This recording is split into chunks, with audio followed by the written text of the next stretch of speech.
Our next keynote speaker is Saleem AlBlooshi, CTO of Do, who is passionately driving digital transformation and network growth to enable superior connectivity and technologies for the government and key enterprises in the UAE. Let's give him a round of applause, please.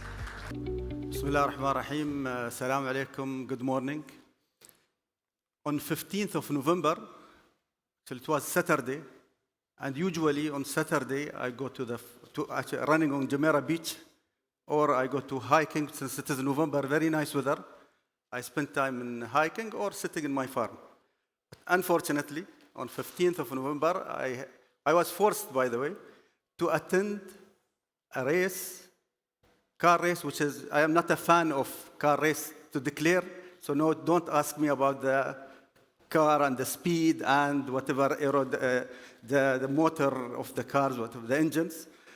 I was forced to attend a race called Abu Dhabi Autonomous Car League Season 2 race, actually.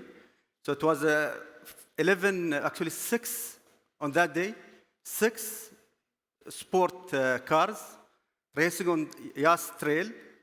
All are autonomous car. So autonomous car in place of the human. There are compute. There are sensors around the car, and this is a picture of the car. So there are sensors around the car inside that place, and which forced me to attend. My SIM card, SIM card was inside the car. So I was nervous.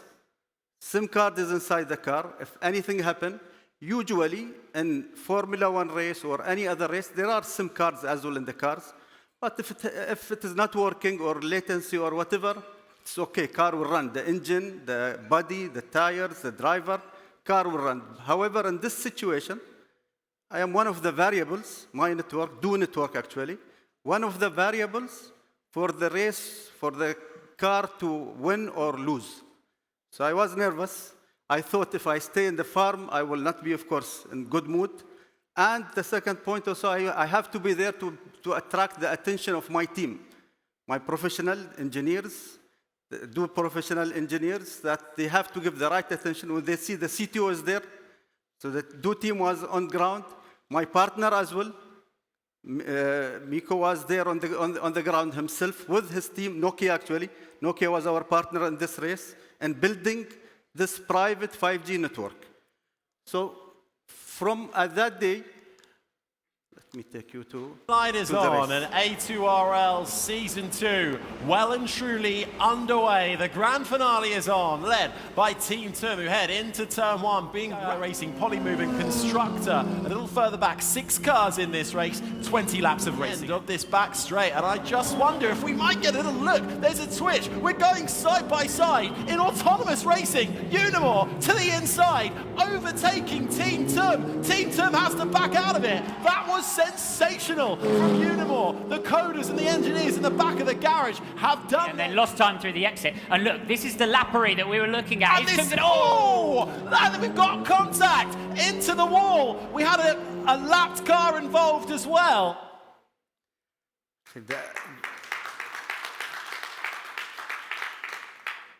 Actually, the accident was nothing to do with Do network. It was something to do with the car itself. It was a successful race. The race consisted actually of 2 parts. The core of the race, of course, the 6 autonomous cars who were qualified to the final, and on the trail racing against each other, and the winner, of course, was awarded. Second, there was a race, of course, between human and an autonomous car. Season 1, human won with 9-second difference in Season 1. Season 2, human won again, but with 1.7-second difference. So Season 3, we hope human will win again, but I expect the AI will win. This successful race, actually, before that, I remember as well, on almost 5th of October, the pre-qualification of the race, we've been given access to start building our 5G network. So almost more than 40 days before the final race, we're given access to the race to start building our private 5G network. We finished our private 5G network with the support of Nokia.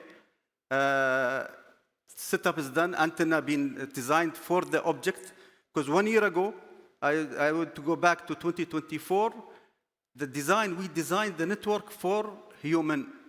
We know, this is what we know, a human who has handsets, and we brought our rapid vehicles, design and capacity, whatever, but we did not design network for an object, 1 meter height, running in the circle, driving in the circle with a speed of almost 300 kilometers per hour.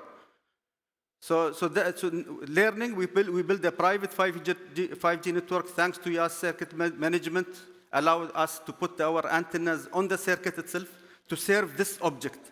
Specifically, these cars which are running at a speed of almost 300 kilometers per hour. On 5th of October, I received a call from one of the technology leaders, Ndu Ashraf, called me that one of the cars stopped. It was almost 5 p.m. actually. So one of the car stopped when they replaced the SIM card with DUSIM. Car stopped on the race, on the trail, because of latency. This was on 5th of October, almost on that day. So what to do now? The teams are busy in testing their algorithms. So they have no time to spare for us to do, again, testing in the network. Many other variables. So all the team refused to test private 5G. They said, keep us on the public 4G, 5G network. So the network, that is fine. We don't want to go to the private 5G network. Luckily, Ashraf his style of persuading, pushing, negotiating, demanding. So he met with different teams there. On the ground, there are 11 teams. All of them refused. We don't have time, again, to test with you. We don't have time. Because the circle as well is available for limited time. 11 teams, each has to test their algorithm. So there is no, literally, there is no time for them. But he managed to convince the Japanese team to test with the private 5G network. So during the cycle, we tested. The SIM card, actually, if you look at the car, sorry. So the SIM card is inside the place of the driver. There are servers. The heat inside that place is almost 70 to 80 degree. And the CPE there, which is inside the car, is not designed for this high temperature. So it was fluctuating, not behaving in the right way. We noticed as well some configuration in the core optimization and the core network required to optimize the latency. Some connectivity, because again, these cars are connected. Let me just put. So those cars are connected through RAN network, private 5G network. From there, it connects to somewhere in the internet. Actually, their servers, their core application is located in Germany. That part as well, latency, we listen there. Next year, we need to bring the content closer inside the location at the edge, because this is a variable added to the latency. So all these variables, plus the antenna located in the circuit, cars moving at that speed, the fluctuation of the antenna caused some issues. As I said, configuration in the core, the CPE portability with 5GSA. The CPE was, again, legacy CPE. They brought it without, again, the teams, they brought their own CPEs, which we found there are some coding description. So a lot of lessons learned from this specific exercise resulted in successful A2RL race in 2025. And of course, next race, it is not an option. They will, so from objection, from there, they objected to test even with us. 1 week before the race, all the team came that public network is not an option, because we know in the public network there will be more than 10,000 people attending the race. And literally they attended the race, more than 10,000 people in YAS. So they attended the race, so that network will be, you have no control. And even if you implement the quality of service parameters, whatever, the car is dependent on this network. So the car will stop. So this is the sensitivity of the millions they spend in development. It is not a support function. It is not something good to have. If the latency goes beyond, and it is hard-coded in the algorithm, if latency goes beyond the limit, car will stop. But I shared this story yesterday, and always we talk as operators, 5G SA is a new variable, and we had all earlier features, capabilities. Today we have a lot of features in the network, but how we can convince the end user, the customer, to understand that these people have a technology that will add value to our ecosystem. So this is an effort we have to put as operators. Specifically as a CTO, I encourage the CTOs of the companies that they need to have more presence on these on customer premises, with the customer, because you talk a language that they understand. As CTO, you are a decision maker. First time I visited with Ashraf and Ali, the team, they have an operation center where they monitor car performance. So they have dashboard, speed, the temperature. There are multiple variables they are monitoring. But network now is a fundamental part of this solution.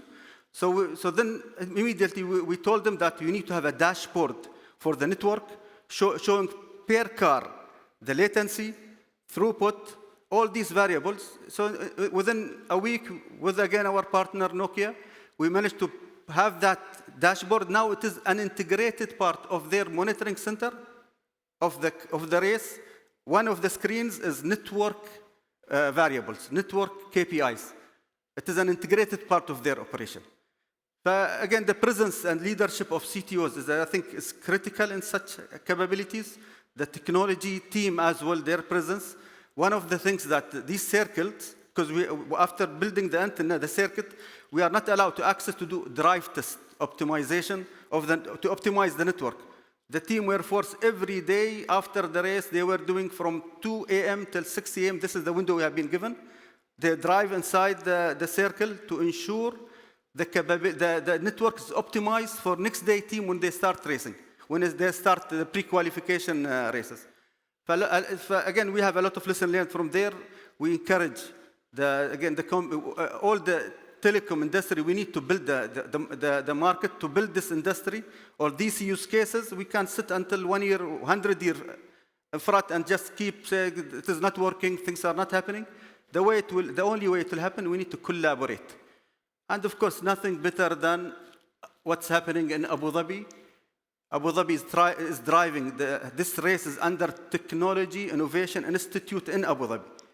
Abu Dhabi is investing in technology innovation to add value, of course, primary economical value to the UAE, but not, of course, the objective is not only UAE, to add value worldwide for these investments, significant investment in driving innovation. Today I'm standing here talking about this use case, which we believe it is an edge worldwide, learning the capabilities, thanks to the vision, thanks to the leadership, thanks to the direction that has been given in Abu Dhabi, and thanks to the mindset as well. They can't say that we will do a Wi-Fi network or something private network, and maybe it will work or not. But no, the mindset there, we need to work with the ecosystem in the countries to drive true value, and we have successful story, which we are proud to share. And we are happy, of course, to exchange the knowledge, the information, in order for us as an industry to leap toward next level and create value to our sector at large. Thank you.